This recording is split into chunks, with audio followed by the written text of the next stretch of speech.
जय माता दी। नमस्कार दोस्तों, स्वागत है आप सभी का हमारे YouTube चैनल लक्ष्मी शर्मा की कहानियां पर। ओम नमः शिवाय। हर हर महादेव। माता पार्वती की जय हो।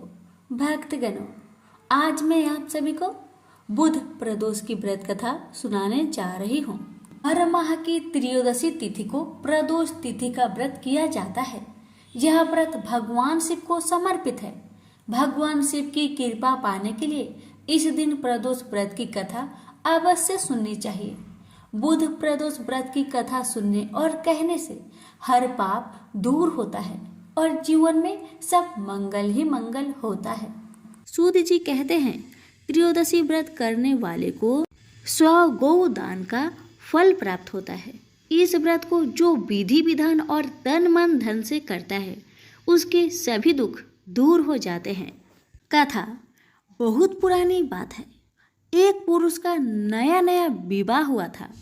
वह गौने के बाद पत्नी को लेने अपने ससुराल पहुंचा और उसने सास से कहा कि वह बुधवार के दिन ही अपनी पत्नी को लेकर जाएगा। उस पुरुष के सास ससुर सालियों ने समझाया कि बुधवार को पति पत्नी को विदा कराकर ले जाना शुभ नहीं है, लेकिन वह पुरुष नहीं माना। विवश होकर सास ससुर ने अपने जमाई और पुत्री को भारी मन से विदा किया। पति पत्नी बैलगाड़ी में चले जा रहे थे। एक नगर के बाहर निकलते ही पत्नी को प्यास लगी। पति लोटा लेकर पत्नी के लिए पानी लेने गए। जब वह पानी लेकर लौटा, तब उसने देखा कि उसकी पत्नी पराये व्यक्ति द्वारा लाए लोटे से पानी पीकर हंस हंस कर बात कर रही थी। वह पराया पुरुष उसी व्यक्ति के शकल सूरत वाला था। ऐसा देखकर वह व्यक्ति पराया व्यक्ति से आग बबूला होकर लड़ाई करने लगा। धीरे धीरे वहाँ काफ़ी भीड़ एकत्रित हो गई और सिपाही भी आ गए।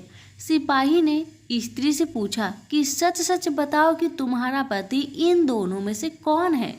लेकिन वह स्त्री चुप रही, क्योंकि दोनों ही व्यक्ति हम शकल थे।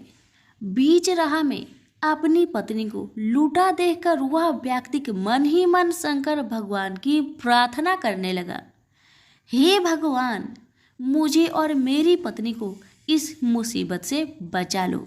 मैंने अपनी पत्नी को बुधवार के दिन विदा कराकर जो अपराध किया है, उसके लिए मुझे क्षमा कर दो। भविष्य में मैं ऐसी गलती कभी नहीं करूँगा। भगवान शिव उसकी प्रार्थना से प्रभावित हो गए और दूसरा व्यक्ति उसी समय कई अंतर ध्यान हो गया। इसके बाद वह अपनी पत्नी के साथ वह सही सलामत अपने नगर पहुंच गया। इसके बाद से दोनों पति पत्नी नियम पूर्वक बुधवार के दिन प्रदोष व्रत को करने लगे। सभी प्रेम से बोलिए, उमापति शंकर की जय हो। एक नगर में एक ब्राह्मणी रहती थी। उसके पति का देहांत हो गया था। सारी ब्राह्मणी की कोई भी मददगार नहीं था, इसलिए प्रथा होते ही वह अपने छोटे से पुत्र के साथ भीख मांगने निकल पड़ती थी और भीख में जो भी लोग उसे देते थे, उससे ही अपना और अपने पुत्र की पेट को पालती थी। एक दिन की बात है, जब ब्राह्मणी अपने घर से लौट रही थी, तो उसे रास्ते में एक घायल लड़का मिला जो दर्द से छटपटा रहा था। ब्राह्मणी ने जब उसे देखा तो उसे दया आ गई और उसने दया बस उसे अपने घर ले आई। वह लड़का विदर्भ का राजकुमार था। ये बात ब्राह्मणी को पता नहीं थी।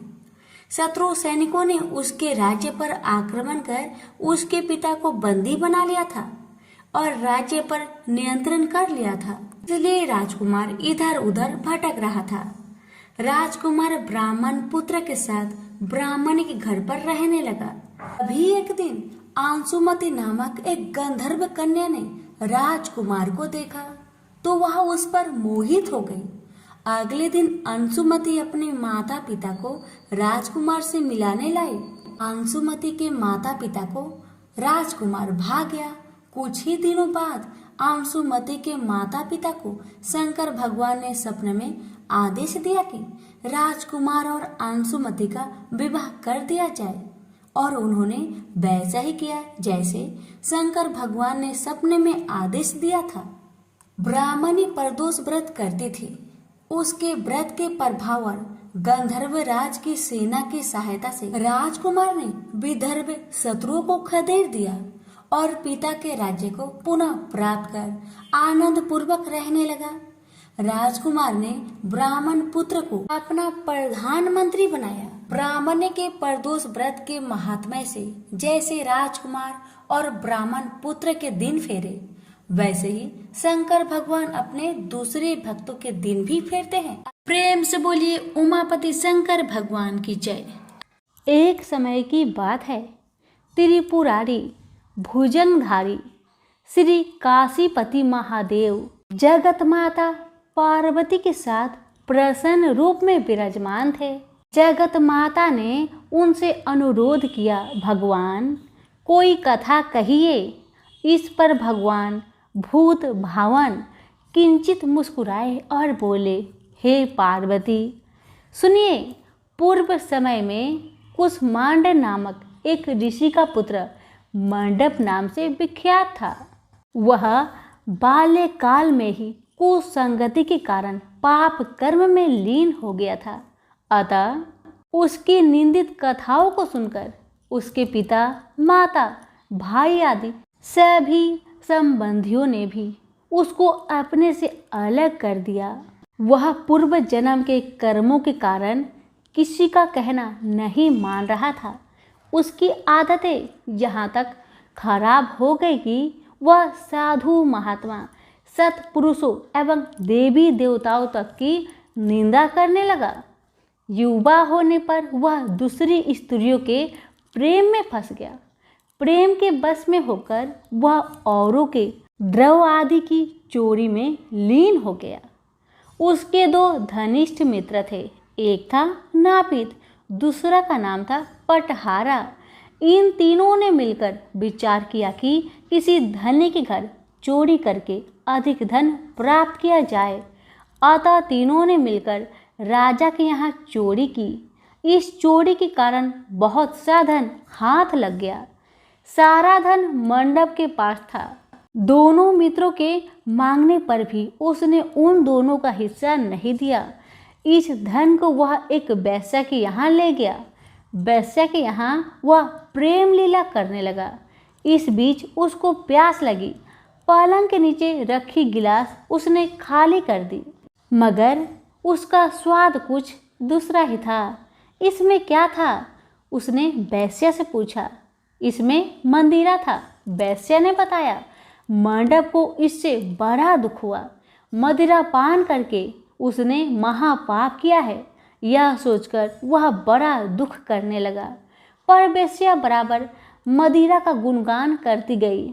उसने मंडप को फुसलाकर और मदिरा पिला दी तथा उसका सारा धन लेकर उसे बाहर निकाल दिया। होश में आने पर मंडप बड़ा विलाप करने लगा। पश्चाताप करता हुआ वह अपने मित्रों के पास आया और अपनी सारी आप बीती सुना दी। उन मित्रों ने कहा, हे मित्र, तुमने मदिरा पान करके बड़ा पाप किया है। अब तुम इसका प्रायश्चित करो। मुझे प्रायश्चित का उपाय बताओ। बिना प्रायश्चित के सुरापान का दोष नहीं मिटेगा। अतः उस वेश्या के स्वर्ण प्राप्त कर दान करो। यदि तुम ऐसा नहीं करोगे तो हम लोग तुम्हारी बड़ी निंदा करेंगे। यह सुनकर मंडप बड़ा दुखी हुआ। वह वेश्या के पास आया और वेश्या से अपना सारा दुखड़ा सुनाया। उसने वेश्या से स्वर्ण की मांग की। इस पर वेश्या बड़ी बिगड़ी और बोली, तुमने जो धन दिया है अब उसकी मांग मत करो। वेश्याएं कभी मिला हुआ धन वापस नहीं करती। क्या तुमको इस साधारण नियम का भी ज्ञान नहीं है? इस पर मंडप गिड़गिड़ाने लगा, पर वेश्या के हृदय पर इसका जरा भी असर न हुआ। उसने अनान्या वेश्याओं को बुला लिया। सब मिलकर उसकी भर्त्सना करने लगी। कई ने तो उसको धमकी भी दे दी। हे पार्वती, इस प्रकार मंडप बहुत अपमानित होकर वहां से निकाल दिया गया। मंडप विलाप करता हुआ अपने पिता के घर की ओर चला। इसके दोनों मित्र पीछे लग गए थे। जब मंडप पिता के सामने आया तो दोनों मित्रों ने उसका हाथ पकड़ लिया और बोले, मंडप, हम लोगों ने मिलकर राजा के यहाँ चोरी की है, पर तुमने हम लोगों का अंश नहीं दिया है। तुम हम लोगों का अंश दे दो। यह बात सुनकर कुसुमांड मुनि बहुत दुखी हुए और बोले, इस अधम से तुम लोगों की मित्र कैसे हो गई? मंडप के मित्रों ने कहा, हे मुने, इसे भाभी ही समझिए, पर न्याय की बात तो यह है कि आपका पुत्र हमारा अंश नहीं दे रहा है। यह सारा धन लेकर वेश्या के यहाँ चला गया। उसने सारा धन ले लिया। वह वेश्या वाद विवाद में बड़ी चतुर है। वह धन वापस नहीं करेगी, अतः हमारा धन दिलवाइए, अन्यथा हम राज दरबार में गुहार करेंगे। इस पर कुसुमांड मुनि ने अपने पुत्र का हाथ पकड़ लिया। मुनि ने कहा, चलो मैं स्वयं राजा के पास चलता हूँ। न्यायप्रिय और धर्मात्मा राजा के दंड देने से पाप का नाश हो जाता है। पाप का प्रायश्चित न करने पर नरक यातना भुगतनी पड़ती है। इस पर मंडप के मित्रों ने कहा, हे मुने, आप अपने पुत्र को हमारे हवाले कर दे। राज दरबार में आपका जाना ठीक नहीं है। हम लोग इससे निपट लेंगे। इस पर मुनि श्रेष्ठ ने कहा, हे अधम पुत्रों, तुम इस लोगों के साथ जाकर राजदंड भोगकर प्रायश्चित करो। तुमने जो किया है बहुत बुरा किया है। आज से तुम मेरे पुत्र नहीं हो और मैं भी तुम्हारा कोई नहीं। जब तक तुम प्रायश्चित करके नहीं आओगे, मैं तुम्हारा मुख नहीं देख सकता। मंडप के मित्र मंडप को अपने साथ ले गए। दूर एक घने जंगल में ले जाकर पहले तो खूब भर्त्सना की, फिर बाद में उसको पीटना शुरू कर दिया। बेहद पीटने के कारण मंडप बेहोश होकर गिर पड़ा। उसके मित्रों ने समझाया कि वह मर गया, अतः उसको मरा हुआ जानकर उसके मित्रगण उसे वहीं छोड़कर चले गए। कुछ देर बाद मंडप को चेत आया तो वह विलाप करता हुआ एक और चल पड़ा। उसके दोनों मित्र एक मंदिर में रात भर भूखे प्यासे टिके रहे और प्रायश्चित करते रहे। प्रातः वो दोनों उसे देखने के लिए गए कि उसके शरीर की अब क्या गति हुई है। वह मंडप को ना पा उन दोनों को बड़ा आश्चर्य हुआ। फिर तो वो समझ गए कि मंडप मरा नहीं है, वह जीवित है और कहीं चला गया है। उस दिन शिव महात्म्य को जानने वाले लोग पंचक्रोशात्मक लिंग की प्रदक्षिणा कर रहे थे। मंडप भी उन लोगों के साथ हो गया। यात्रीगण कर्ममेश्वर के समीप रहे। मंडप ने भी वहां रहकर सारी रात जागरण किया। सब यात्रियों ने उसको साधु मान लिया और इस बात को भी वे मान गए कि वह परम शिव कुसुमांड का पुत्र मंडप है। मंडप शिव व्रतधारी परम शिव साधु के रूप में मान लिया गया। मंडप ने शंकर प्रतिमा के समक्ष नृत्य और भजन प्रारंभ किया। सज्जनों ने उसकी भक्ति देखकर उसका बड़ा आदर किया। मंडप भी सत्संग से परम भक्ति भाव वाला हो गया। अब उसको ज्ञान हो गया कि शिव भक्ति के प्रताप से ही उसका इतना आदर हो रहा है। वह सबका प्रिय हो गया है। साथ ही भोजन, धन, धान्य, श्रद्धा भी मिल रही है। मंडप चंडिका देवी के मंदिर में आया। वहां काशी के धर्म के सज्जनों द्वारा भीम चंडी की पूजा हो रही थी। मंडप का वहां बड़ा आदर किया गया। रात्रि में मंडप ने क्षेत्र महात्म्य कहा और सुना। इसके बाद शिव भक्तों और विष्णु भक्तों ने मिलकर कीर्तन किया। मंडप ने इस नृत्य कीर्तन में प्रमुख भाग लिया। इससे प्रसन्न हो सबने मंडप की भूरी भूरी प्रशंसा की। इस प्रकार मंडप का मन शिव में लग गया। हे पार्वती, इस प्रकार मंडप मेरे क्षेत्र की प्रदक्षिणा करने लगा। ब्रह्म हत्या, सूरापान और चौड़े कर्म आदि सभी पापों से छुटकारा पाने के लिए मेरी स्तुति करने लगा। इस प्रकार की आराधना से वह सारे पापों से मुक्त हो गया।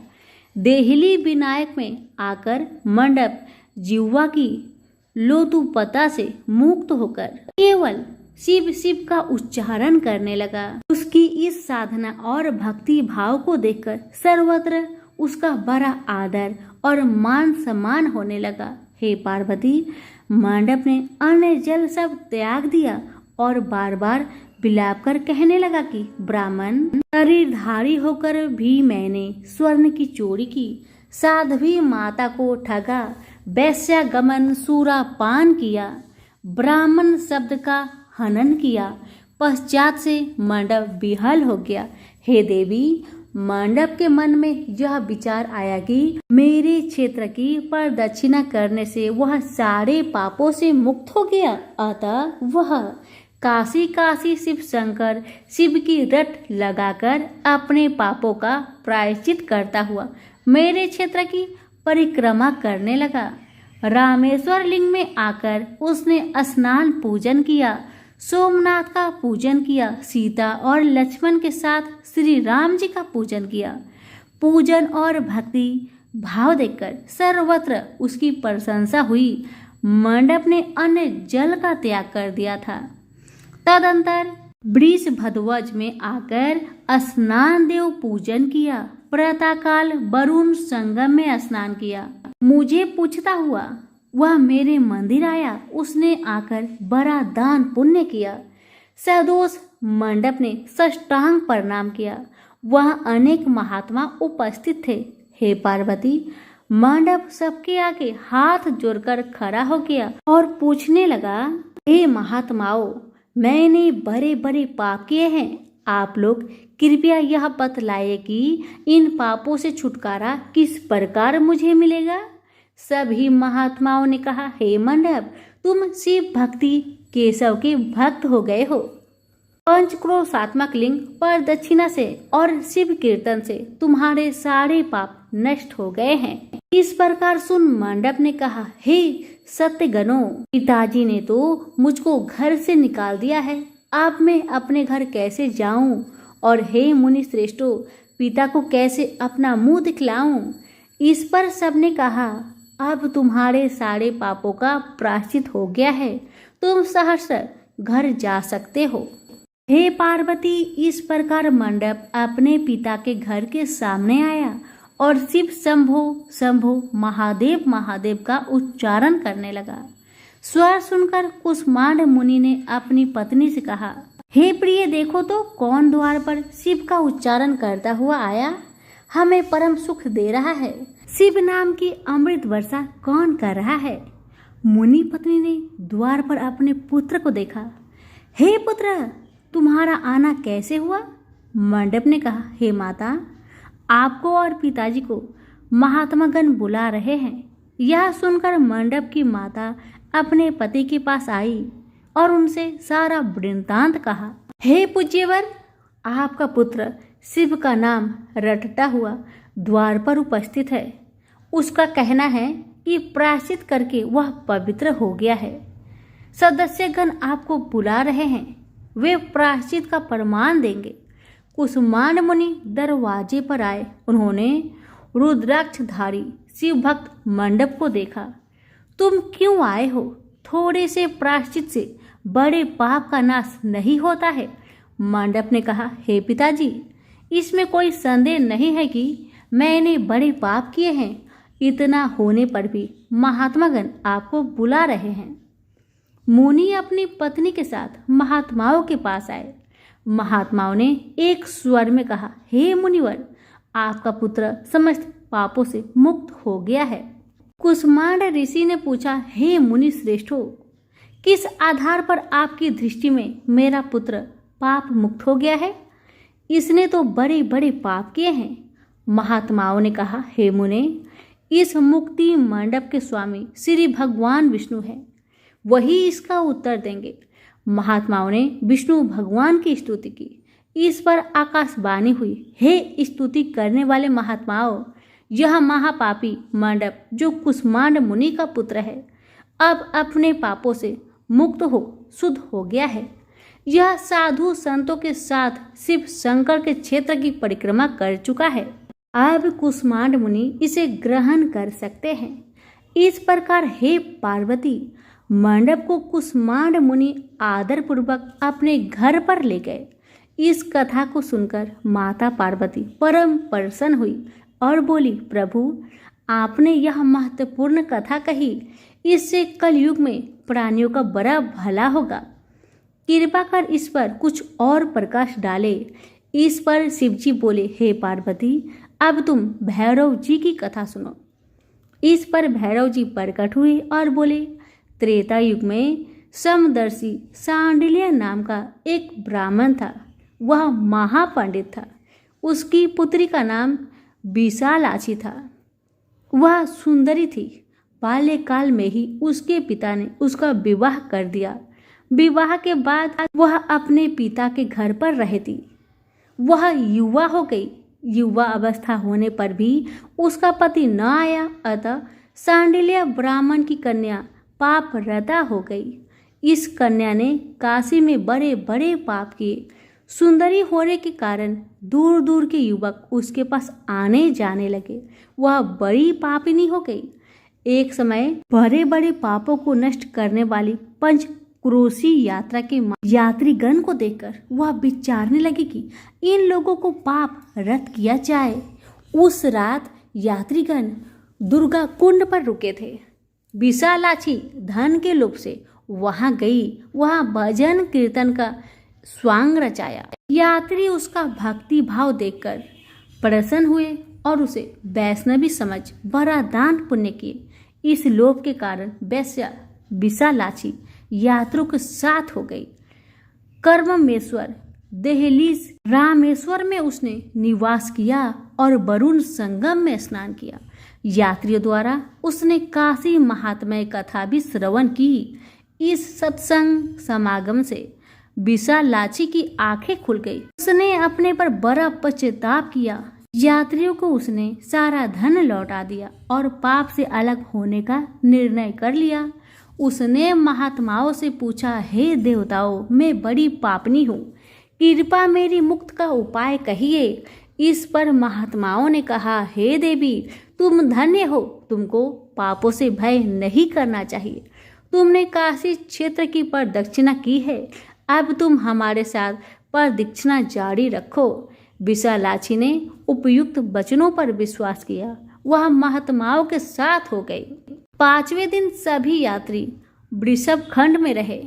वह भी उन्हीं के साथ रही। सभी ने वरुणा संगम में स्नान किया और आदि केशव का पूजन किया। विशालाक्षी मुक्ति मंडप में आई। उसने बड़े भक्ति भाव से शिव शंकर की पूजा की। इस प्रकार विशालाक्षी सभी पापों से मुक्त हो गई। उसके पिता सांडिल्य ने बड़े आदर के साथ उसे अपने घर में स्थान दिया। वह इस प्रकार पवित्र हो गई। भैरव जी बोले, हे पार्वती, यह काशी क्षेत्र का महात्म्य है। इसे पढ़ने सुनने से सबका कल्याण होता है। तो सभी प्रेम से बोलिए, उमापति शंकर भगवान की जय हो, लक्ष्मी नारायण की जय हो, भैरव जी की जय हो। अगर आपको कथा अच्छी लगी हो तो वीडियो को लाइक करके दूसरों को शेयर करना ना भूलें।